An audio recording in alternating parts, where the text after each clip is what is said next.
যশোরের যশ খেজুরের রস খাইতে কিন্তু ভরপুর স্বাদ। এইগুলো কিন্তু খেজুরের গাছেরা এই পাতা দিয়ে ধোঁয়া দিয়েছে, মানে ভালগুলো শুকানোর জন্য।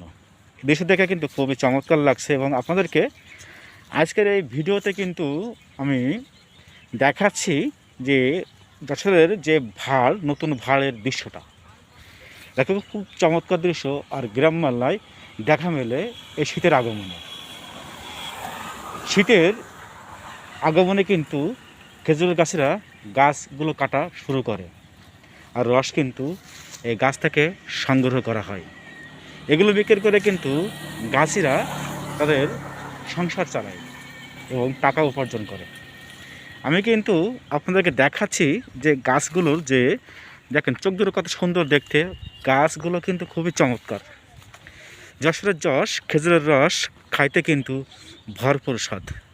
দেখেন একটা গাছে কিভাবে খেজুর গাছেরা দেখেন কিভাবে চোখ তুলছে। প্রথম কিন্তু এই চোখ তুলছিল আমার মনে হয়, এই প্রথম কিন্তু চোখে, তারপরে দ্বিতীয় চোখটা এই গাছে কিন্তু নালা হয়েছে। যাই হোক, গাছটা কিন্তু রস আসবে তেমন একটা দৃশ্য। গাছেরা মনে হয় কিছুদিন পর কাটা শুরু করবে, দিয়ে কিন্তু দেখেন এই নলি দিয়ে কিন্তু রস ফোটা ফোটা পড়বে। কিন্তু অন্য একটা গাছের যে অবস্থা দেখেন কিভাবে খেজুর গাছের চোখ কাটা হয়েছে। এটা কিন্তু দক্ষ গাছই নয়, এটা কিন্তু সম্পূর্ণ অদক্ষ গাছই। অদক্ষ গাছে না হলে এই গাছটার তাজা প্রাণ শেষ হয়ে যাচ্ছে না। এই একটা চোখ কাটছে, এই চোখ কাটছে, কি চোখ কাটা হয় না কি আর কি মারা হয়। এভাবে কিন্তু অদক্ষ গাছের কারণে খেজুর গাছের চারাগুলো তাজা প্রাণ কিন্তু শেষ হয়ে যাচ্ছে। এবং আপনাদেরকে আমি আরেকটু দেখাই, আমার এই বাইকটা কিন্তু আমি নিয়ে ঘুরি এবং এই বাইকটা আমার কিন্তু অনেক স্বপ্ন। এই বাইকটা কিন্তু আমাকে অনেক সাহায্য করে, ঠিক আছে, অনেক সাহায্য করে। আল্লাহ রব্বুল আলামিন কখন কোথায় নিয়ে যাবে সে কিন্তু রব্বুল আলামিন জানে। একটা মানুষের মতো কিন্তু গাছ হাসে, গাছ কিন্তু কাঁদে। এই গাছটার যে অবস্থা দেখেন, এই গাছে এই জায়গা থেকে এই পর্যন্ত প্রায় 1 হাত। গোড়া কিন্তু খুবই তাজা। আর এই গাছের যে অবস্থা, যেমনটা এই জায়গায় একটা মাংস আছে, কিন্তু এই গাছে কিন্তু এই জায়গায় দেখেন কোনো মাংস নাই।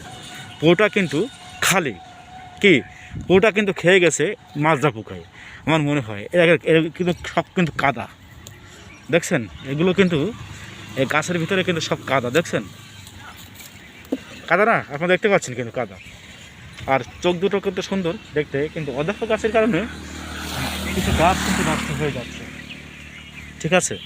এভাবে না দিয়ে গাছটা সুন্দরভাবে কাটতে হবে এবং গাছকে জানাতে হবে। কিন্তু গাছটা কী করে, কিছু অদক্ষ গাছের কারণে কিন্তু এটা শেষ হয়ে যায়। কিন্তু আপনারা দেখছেন নতুন ভাড়গুলো কিন্তু খুব চমৎকার দেখতে। এটা কিন্তু মাজরা পোকায় ধরছিল, এই গাছটা কিন্তু কি মাজরা পোকায় ধরছিল। আপনাদেরকে দেখাবো। দেখেন একটা গাছ, এই গাছটা কিন্তু দেখেন গোড়া কত মোটা। আস্তে আস্তে দেখেন গাছের যে অবস্থা, মনে হচ্ছে আর 1-2 বছর পরে কিন্তু শেষ হয়ে যাবে। গাছটা তুলছিল এই পাশ দিয়ে, এবার কিন্তু এই পাশটা তুলছে। অদক্ষ গাছ যার বলে, কত এই বাচ্চা গাছটাই কিন্তু রস দিচ্ছে। আপনার কাছে কেমন লাগছে আজকের এই ভিডিওটি অবশ্যই বলবেন।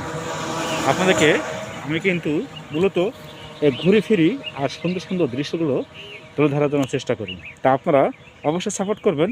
আপনাদের ভালোবাসায় এগিয়ে যাব অনেক দূর। অনেক স্বপ্ন, অনেক আশা, বুক ভরা ভালোবাসা নিয়ে আমি কিন্তু এই ভিডিওগুলো তৈরি করি মূলত আপনাদের দেখানোর জন্য। তা প্রিয় অডিয়েন্স, আপনারা কে কোথা থেকে দেখছেন এই ভিউটি অবশ্যই বলবেন। সব কিন্তু সুন্দর। কিছু অধ্যক্ষ গাছের কারণে কিন্তু গাছের তাজা প্রাণগুলো নষ্ট হয়ে যাচ্ছে।